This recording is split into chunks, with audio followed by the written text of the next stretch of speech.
Hello రాజు గారు. Hello అండి. ఈ రోజు వంటలు పిండి వంటల్లో ఎవరే వంట అడిగారో చూద్దామా? ఓకేనండి. ఇవాళ ప్రభావతి గారు రాశారండి తణుకు నుంచి. ఓకే. అరటికాయ ముద్ద కూర ఎలా తయారు చేసుకోవాలో చూపించమన్నారు. ఓకే. సో అరటికాయతో మనకి యాక్చువల్లీ కూరలు చాలా బాగా వస్తాయి. బట్ ముద్ద కూరలు మనం జనరల్లీ తక్కువ చేసుకుంటాం. ఫ్రై లాంటివి అందరూ ఎక్కువగా ప్రిఫర్ చేస్తూ ఉంటారు. ఎలా ఉంటుంది రాజు గారు ముద్ద కూర? ఇది కూడా బాగా వస్తుందండి. అంటే ఇది మనకు సైడ్ డిష్ గాను, అలాగే రోటీస్, చపాతీ వాటికి కూడా కాంబినేషన్ చాలా బాగుంటుంది. సో ఇది జనరల్ గా అరటికాయ అంటేనే మనకు కాస్త స్వీట్నెస్ కొంచెం కమ్మగా బ్యాలెన్స్డ్ గా ఉంటాయి కదా. మరి ఇవన్నీ వేసి మీరు స్పైసెస్ యాడ్ చేసి చేస్తారా? ఇది బాగానే వస్తుందండి. వస్తుందా? ఓకే. మరి అరటికాయ ముద్ద కూర తయారు చేసుకోవడానికి కావాల్సిన పదార్థాలు ఏంటో చూద్దాం. అరటికాయ ముద్ద కూర తయారు చేసుకోవడానికి కావలసిన పదార్థాలు: అరటికాయలు 3, తరిగిన ఉల్లిపాయ 1, తరిగిన పచ్చిమిరపకాయలు 2, ఎండుమిరపకాయలు 2, పోపు దినుసులు 1 టీ స్పూన్, ఉప్పు తగినంత, కారం తగినంత, అల్లం వెల్లుల్లి పేస్ట్ 1 టీ స్పూన్, కరివేపాకు 2 రెమ్మలు, పసుపు చిటికెడు, జీలకర్ర పొడి 1 టీ స్పూన్, ధనియాల పొడి 1 టీ స్పూన్, కొత్తిమీర కొద్దిగా, నూనె 2 టేబుల్ స్పూన్లు, తరిగిన టొమాటో 1. కావాల్సిన పదార్థాలు చూసాం కదా రాజు గారు, స్టార్ట్ చేద్దామా? ఓకే అండి. సో ఇక్కడ ముందుగా ఏంటంటే అరటికాయలను ముందుగా ఉడికించేసి తొక్క తీసి పెట్టేసుకున్నాం. అరటికాయలు ఉడికించక్కర్లేదు, యాక్చువల్లీ కొంచెం సాఫ్ట్ గానే ఉంటాయి కదా రాజు గారు. లేదండి, అరటికాయలు కొంచెం మనకి హార్డ్ గా ఉంటుంది. సో అది మనం ఉడికించి పెట్టేసుకుంటే మనకి జనరల్లీ ఇక్కడ ముద్ద కూర కాబట్టి కొంచెం మనం ఉడికించి పెట్టేసుకుంటే బాగుంటుంది. లేకపోతే ఫ్రై లాంటివి అయితే మనం డైరెక్ట్ గానే అలాగే కట్ చేసి మనం డైరెక్ట్ ప్రాసెస్ లో చేసుకోవచ్చు.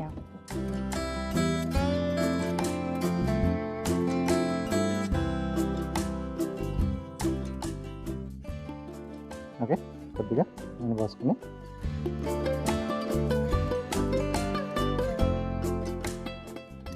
ఎండుమిరపకాయలు, పోపు దినుసులు, ఇక మనం టొమాటో బేస్ లో ముద్ద కూర అంటే చేసుకుంటాం. కొంచెం ఆ టొమాటో ఫ్లేవర్ కొంచెం యాడ్ చేస్తున్నాను. సో అది లేకుండా కూడా తయారు చేసుకోవచ్చు. కానీ ఆ పులుపు జనరల్లీ నాకు తెలిసి అరటికాయకి బాగుంటుంది కదా ఆ టొమాటో పులుపు. ఎస్. అలాగే ఉల్లిపాయ ముక్కలు, పచ్చిమిరపకాయలు, ఓకే, కొద్దిగా అల్లం వెల్లుల్లి పేస్ట్, అలాగే కరివేపాకు. సో ఇదంతా కూడా బాగా వేగాలి కదా రాజు గారు. ఎస్. సో మనకి ఆ పోపు అనేది ఎంత బాగా వేగితే అంత టేస్ట్ అనేది దానికి యాడ్ అవుతుంది ఫైనల్గా. ఓకే, అయిపోయింది రాజు గారు. సో ఇక్కడ టమాటో ముక్కలు,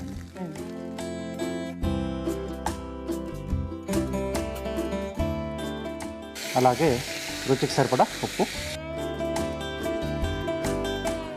కొద్దిగా కారం, అలాగే కొంచెం పసుపు. ఓకే. సో ఈ టమాటో ముక్కలు మనకు కొంచెం మగ్గాలండి. ఆ టొమాటో మనకు కొంచెం సాఫ్ట్గా అయినప్పుడే మనకి ఆ ఫ్లేవర్ అనేది కూడా బాగా తెలుస్తుంది. సో ముక్కలకు కూడా మనం వేసిన వాటికి బాగా పట్టేస్తుంది. మూత పెడతారా? Yeah. So just because time taking కాబట్టే మనం ఈ అరటికాయ ఉడికించుకున్నామా, లేకపోతే డైరెక్ట్గా కొంచెం వేసేసుకునే ఛాన్స్ కూడా ఉందా అరటికాయ? అంటే మామూలుగా మీరు చెప్పినట్టు ఫ్రైస్ వాటికి ముక్కలుగా చేసి వేసుకోవచ్చు. సో ఇలా ముద్దకూర లాంటివి చేసుకుంటే మనం ఉడికించి వేసుకుంటే బాగుంటుంది. అది కూడా కొంచెం అలా మనకి కూరలాగా కాస్త దగ్గర పడి వస్తుంది. ఓకే రాజు గారు, చూద్దామా? ఓకే అండి. ఓకే, మగ్గిపోయింది. సో ఇక్కడ మనం ముందుగా ఉడికించుకున్న అరటికాయని కొంచెం ఇలా మెదిపేసి వేసుకోవాలి. ఓ, ముక్కల్లాగా కట్ చేయక్కర్లేదా? ఇలా మెదిపి వేసుకుంటే బాగుంటుంది. సో ఇలా మెదిపేసేసుకుంటే మనకు బాగా పట్టేస్తుంది కదా రాజు గారు? పట్టేస్తుంది. అలాగే మనం అంటే ముక్కలుగా చేసుకొని కూడా మనం అంటే ఉడికించి కూడా వేసుకోవచ్చు. కావాలనుకుంటే ముక్కలుగా చేసుకోవచ్చు. సో ఇలాగే బాగుంది, ఎక్కువ టైం పట్టదు, ఉడికించేసి జస్ట్ అలా మనం మెదిపేసేస్తే అయిపోతుంది. సో దీంట్లో జీలకర్ర పొడి, కొద్దిగా ధనియాల పొడి. సో ఇక్కడ మనం టొమాటో బేస్ తీసుకున్నాం కదండి పులుపు కోసం. సో ఇలా కాకుండా మనం నిమ్మరసం కూడా వాడుకోవచ్చు.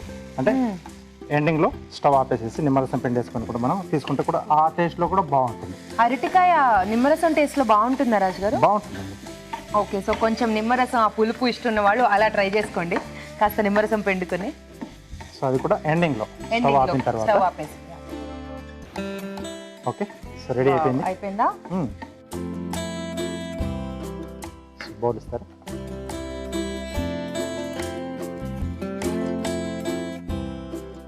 సో చూడడానికి మాత్రం అది ఆలు కూరలాగా ఉంది. ఎస్. సో అరటికాయ ఇష్టం లేని వాళ్ళని మనం మోసం చేసేసేయచ్చు, అలా పెట్టేసేయచ్చు అన్నమాట. బట్ తినేప్పుడు తెలుస్తుంది. తినేప్పుడు తెలిసిపోతుంది. కానీ చాలా టేస్టీగా ఉంటుంది రాజుగారు, అరటికాయ కూడా మనకి చాలా బాగుంటుంది. చాలా బాగుంటుంది. సో ఆబ్వియస్లీ ఇష్టం లేని వాళ్ళు నాకు తెలిసి ఉండరు. అంటే అలాంటి వారికి కూడా ఒకసారి తినిపించేస్తామను, ఇంకా వదలకుండా వాళ్ళు కూడా కంటిన్యూగా తినేస్తారు. ఫైనల్గా కొద్దిగా కొత్తిమీర. ఓకే, అరటికాయ ముద్ద కూర రెడీ అండి. అరటికాయ ముద్ద కూర రెడీ అయిపోయిందండి. టేస్ట్ చూడబోయే ముందు తయారీ విధానం మరోసారి చూసేద్దాం. అరటికాయ ముద్ద కూర తయారు చేసుకునే విధానం. ముందుగా అరటికాయలు తరిగి ఉడికించి ఉంచాలి. ఒక పాన్ లో నూనె వేసి ఎండుమిరపకాయలు, పోపు దినుసులు, ఉల్లిపాయ ముక్కలు, తరిగిన పచ్చిమిరపకాయలు, అల్లం వెల్లుల్లి పేస్ట్ వేసి కరివేపాకు వేసి వేయించాలి. దీనిలో టొమాటో ముక్కలు, ఉప్పు, కారం, పసుపు వేసి వేగనివ్వాలి. ఆ తర్వాత ముందుగా ఉడికించిన అరటికాయ ముక్కలు మెదిపి వేయాలి. జీలకర్ర పొడి, ధనియాల పొడి వేసి బాగా కలుపుకోవాలి. ఆపై కొత్తిమీరతో గార్నిష్ చేసి సర్వ్ చేసుకుంటే అరటికాయ ముద్ద కూర రెడీ.